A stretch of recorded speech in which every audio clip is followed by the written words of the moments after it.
get in trouble as a kid in Bible class drawing on the blank pages in the Bible. So if you remember, like any type of Bible history book, they would have illustrations, these beautiful oil paintings, like in my comic books. But that's where it came from, just that ability to like draw and illustrate. It kind of was a means or vehicle to process things. Art comes from within. Finding that connection in the light and being in the right space. Everything is a wavelength or a frequency, or everything is spirit.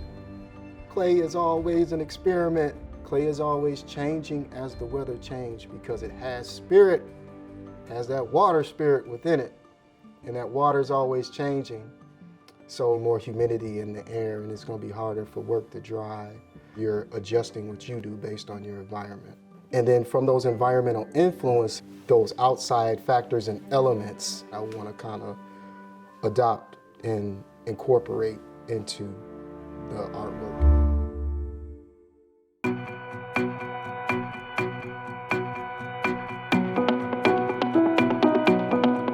How my ideas kind of start, it's several different forms of inspiration. I could be outside in nature and something that I visibly see, hiking, fishing, connecting with nature. It could be a color, it could be some type of texture. It could be the fish that I caught and how that feels the smooth texture, or maybe the layout of the scales that I can transfer as a texture and apply it to a piece.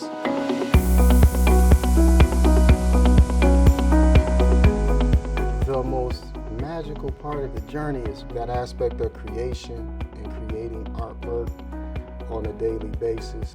Being able to create something from nothing and find some type of beauty in whatever you create. Being able to teach somebody the steps to get to the solution, and being able to communicate that to give somebody else joy or understanding or fulfillment through something that I love.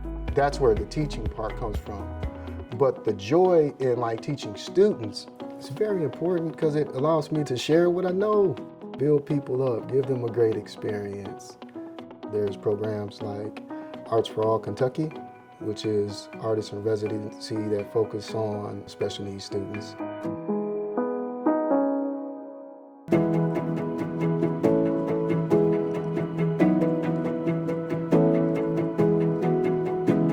Bowling Green has that community mindset, I want to say that community Bowling Green charm. Kentucky has helped me evolve specifically the craft of ceramics, creating functional pottery.